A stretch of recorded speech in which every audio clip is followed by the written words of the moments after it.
안녕하세요. 박상미의 낭독의 발견. 저는 문화평론가 박상미입니다. 요즘 우리는 박상률의 장편소설 봄바람 함께 읽고 있습니다. 오늘 읽어드릴 부분은요. 비를 몰고 오는 바람입니다.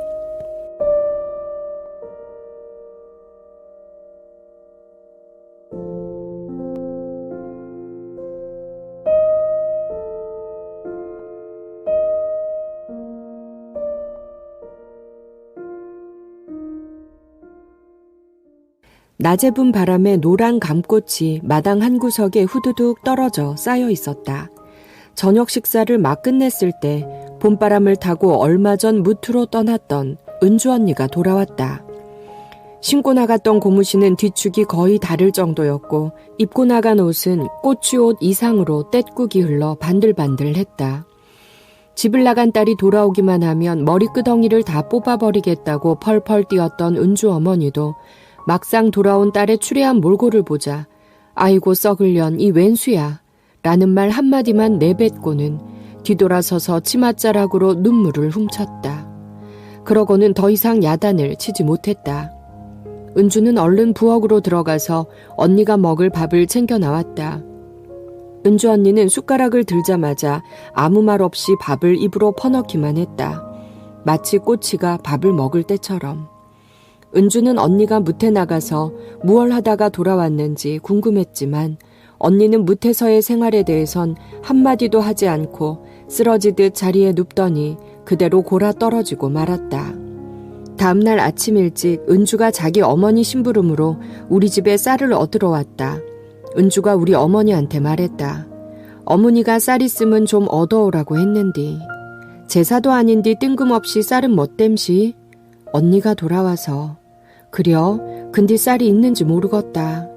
나는 지난번 웅변대회를 망치고 나서부터 은주에게 말을 걸기는커녕 얼굴도 제대로 쳐다보지 못한 채 지내고 있었다. 그런데 은주는 그런 내 심정을 아는지 모르는지 나를 보고도 아무렇지 않은 표정이었다. 은주는 우리 어머니가 쌀띠주를 탈탈 털어내주는 쌀을 바가지에 받아가지고 돌아갔다. 나는 뭐라고 말을 붙여보고 싶었지만 적당히 물어볼 말이 떠오르지 않아 그만두었다.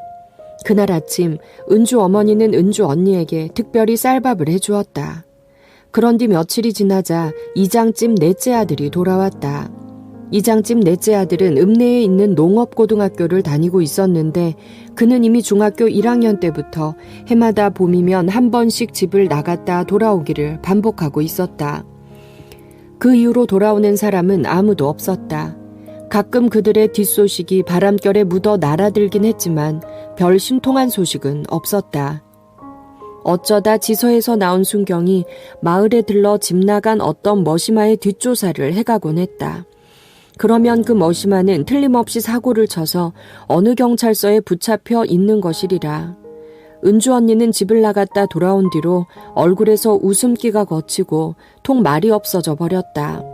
다시 들에 나가 일은 했지만 왠지 건성으로 하는 듯했다. 틈만 나면 마을어기 고갯마루 쪽을 쳐다보거나 먼 산 바라기를 하면서 한숨만 푹푹 내쉬었다. 그런 모습을 보고 사람들은 아무래도 은주 언니가 봄바람 나서 나갔다가 몸이 상해서 들어온 것 같다고 수군댔다. 저것이 아무래도 몸을 상해 갖고 들어온 게 틀림없어. 그러지 않고선 저렇고럼 어리다 빠질 수 있단가? 글씨 말이시. 묻는 말에도 통말을 안 하니께 뭔 속인지 알 수가 있어야지. 글지만 뭔 일이야 있었겠소. 잠깐 센 바람 기운이 아직 빠져나가지 않아서 그러겠지. 아니요, 두고 보고만. 저가시나 금세 또 나갈 것이요. 멋에 씌어도 단단히 씬 눈구녕이란께. 난 몸이 상했다는 말의 의미를 알 수 없었다. 그렇지만 은주 언니가 또 나갈 것이라고 장담을 하는 말은 수긍이 같다. 내가 보기에도 은주 언니는 예전과는 전혀 딴판이었으니 말이다. 아니나 다를까 얼마 후 은주 언니는 다시 집을 나가고 말았다. 이번엔 퍼들고 나갈 보리쌀도 없었을 텐데 어떻게 여비를 마련해서 나갔는지 모를 일이었다. 돈도 없이 먼 제주로 배 타고 차 타고 해서 나갔을까? 돈이 있는지 없는지 그갓이나 뱃속에 들어가 보지도 않고 어찌케 알아. 좌우당간 가시나들은 달거리 시작하면 벌써 뱃속에 구렁이가 몇 마리씩 들어앉은 게로 그놈의 속은 알 수가 없어. 그것도 지 입속은 다 따로 챙겨놨겠지. 하기사, 벌써 대처물도 한번 먹었겄다. 그 정도 요령도 없겄는가. 은주 언니가 어디로 갔는지는 알 수 없었다. 들리는 소문에 따르면 서울역 앞에서 봤다는 사람도 있고 목포 선창가에서 봤다는 사람도 있었지만 그저 소문일 뿐 그 이상의 소식은 알 수 없었다. 바람이 불어왔다. 어딘지 모르게 짭조름한 바다 냄새가 배어나는 바람이었다. 마을의 개들이 모두 고갯마루 쪽을 보고 지저댔다. 꽃망태기를 짊어진 꼬치의 모습이 보였다. 아이고 아버지, 이제 나는 할 일 없이 죽사오나. 아버지는 어서 눈을 떠 대명천지 다시 보고. 꼬치는 예전 모습 그대로 노래를 부르며 고개를 넘어오고 있었다. 서너 발자국 뒤로 우편 배낭을 어깨에 걸머쥔 우체부가 보였다. 아이들은 우체부가 같이 보이자 적이 안심이 되는 눈치였다. 꼬치가 마을로 성큼성큼 들어오는데도 누구 하나 도망가지 않았다. 우체부는 은준의 집에 전부 한 장을 건네주었다. 급상경 요망 영등포 경찰서장. 그 전보는 그동안 소식이 없던 은주 언니의 사망 통지서였다. 딸의 사망 소식을 듣자 은주 어머니는 거의 실신할 정도가 되어버렸다. 아이고 이년아, 애미 애간장을 다 녹이는 년아. 은주 아버지가 서울로 올라갈 채비를 했다. 마을 일에 언제나 앞장을 서는 이장이 같이 따라 나섰다. 집을 다시 나간 뒤 서울 영등포역 근처의 한 술집에 취직했던 은주 언니는 취객의 추궁거림을 뿌리치려고 바둥대다가 취객에게 맞은 게 잘못되어 그만 목숨을 잃고 말았다고 한다. 사람 목숨은 모질고 질긴 것 같지만 때론 파리보다도 쉽게 죽을 수 있다는 사실을 보여주기라도 하듯이. 궁색한 살림이라 생주검을 고향까지 옮길 엄두가 나지 않아 은주 아버지와 이장이 화장을 한 뒤 뼈가루를 안고 돌아왔다.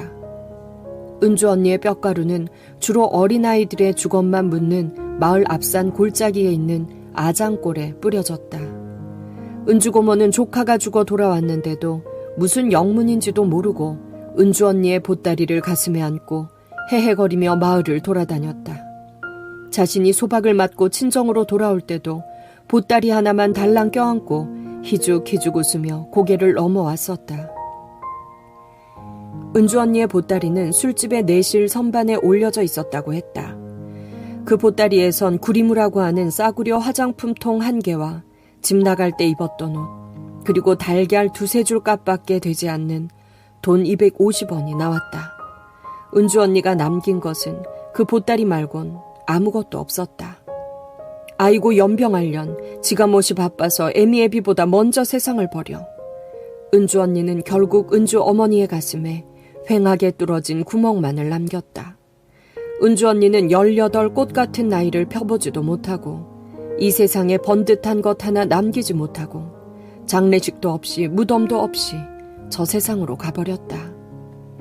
가네 가네 나는 가네, 오늘 가면 언제 올까? 가네 가네 어디로 갈까?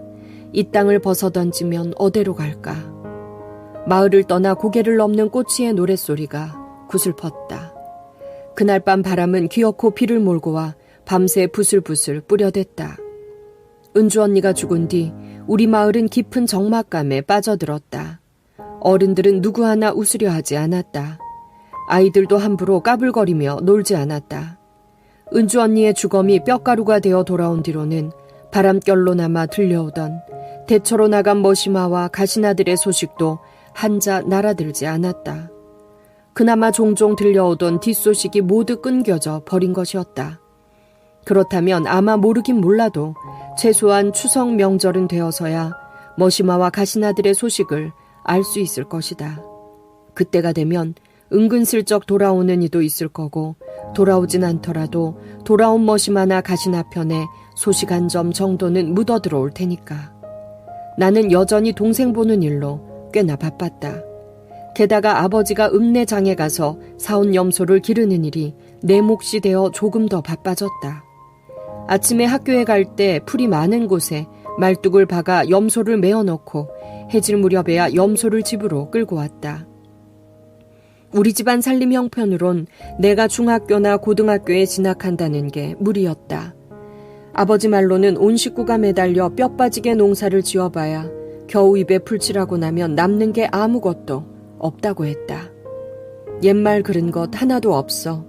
농투성이는 비투성이라더니 이놈의 농사 백날 지어봐야 남는 게 뭐 있다냐? 두더지가 성님할 만큼 밤낮 없이 땅바닥 해짓고 목구멍에 거미줄이나 안 치면 다행이지. 그나저나 앞으로 어찌게 샀구나. 아버지는 농사를 짓느라 해마다 빚이 늘어서 이대로 가다간 살아있는 목숨도 자기 것이 아닐 게 될지 모른다고 틈이 날 때마다 탄식을 했다. 그런데도 배운 게 도덕질이라고 농사 말곤 다른 것은 할 수 있는 게 아무것도 없었다.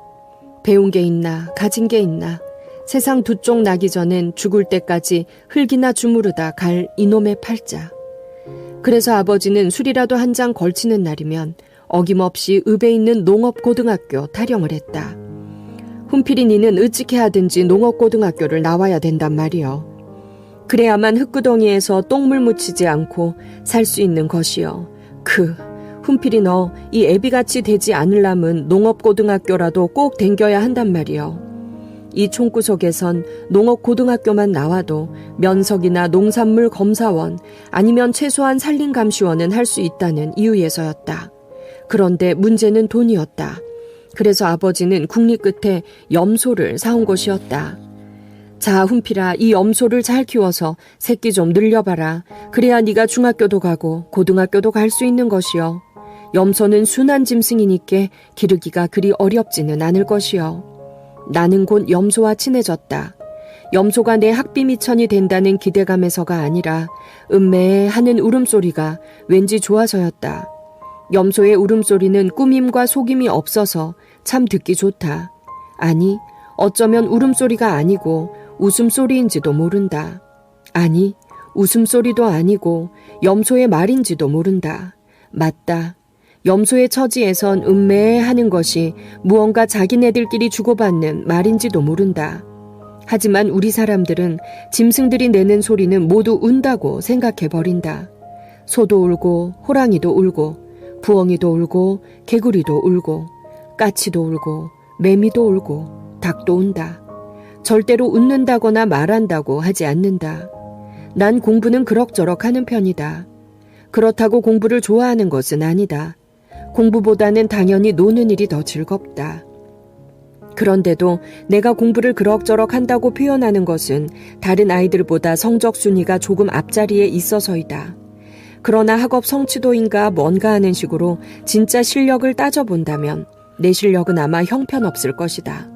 사실 학교에 갔다 와도 책보 한번 끌러보지 않고 방구석에 처박아 두었다가 그 뒷날 그대로 들고 학교에 가는 형편에 공부 어쩌고 저쩌고 하는 말을 하는 것 자체가 무한한 일이기도 하다. 은주는 언니가 죽고 난 뒤 갑자기 딴 사람이 된 것 같았다. 아이들과 어울려 놀지도 않고 학교도 곧잘 빠지는 눈치였다. 그런데 은주네 집에서 영판 딴 사람이 된 건 은주만이 아니었다. 은주 어머니는 밥을 짓다가도 걸핏하면 검은 솥뚜껑을 부엌바닥에 내동댕이치기 일쑤였다. 아이고 썩을년, 애미 애간장을 이렇게 녹이냐. 평소에 거리 말이 없던 은주 아버지는 더욱 말이 없어졌다. 술이나 한 잔 입에 들어가야 겨우 입을 여는데 그때도 타는 속을 감출 수 없어 어쩔 수 없이 내뱉는 말 한마디면 그만이었다. 허허, 뭔 벼락이여, 벼락이. 은주네 집에서 예전과 똑같은 사람은 아마 은주 고모뿐일 것이다. 은주 고모는 예나 지금이나 헤헤거리며 마을 고삿을 쏘다니기도 하고 가끔은 옷을 홀랑 벗어던지고 부직갱이로 세숫대야를 두드려대며 날뛰었다. 그런 날이면 영락없이 비가 내렸다. 그래서 사람들은 은주 고모의 그런 짓을 날구지라고 불렀다. 나는 은주에게 언니의 죽음에 대해 뭐라고 위로의 말을 건네고 싶었지만 그럴 기회가 좀채 나서지 않았다.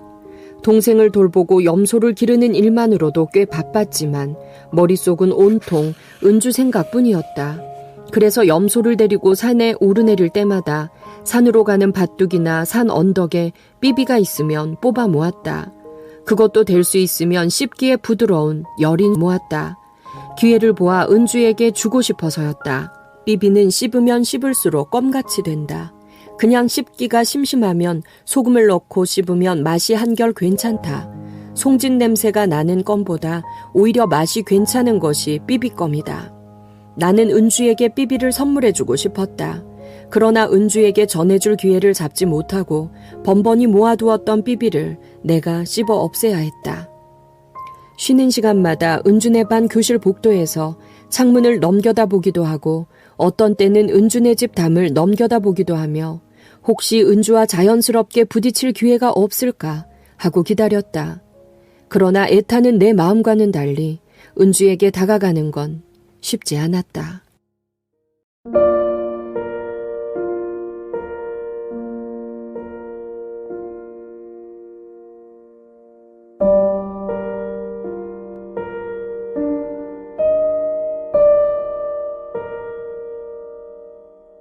은주를 생각하며 몹시 마음이 아픕니다. 은주 언니의 죽음, 그리고 어머니의 고통. 또 은주의 고모는 얼마나 가슴 아픈 한국 여인의 삶을 살아온 것일까요? 어린 은주가 감당하기엔 너무나 힘든 일이 많았던 것 같습니다. 은주를 바라보는 훈필이의 마음이 은주에게 따뜻하게 전달될 수 있으면 좋겠는데요. 내일 이 시간 다시 와서 뒷이야기 읽어드리겠습니다.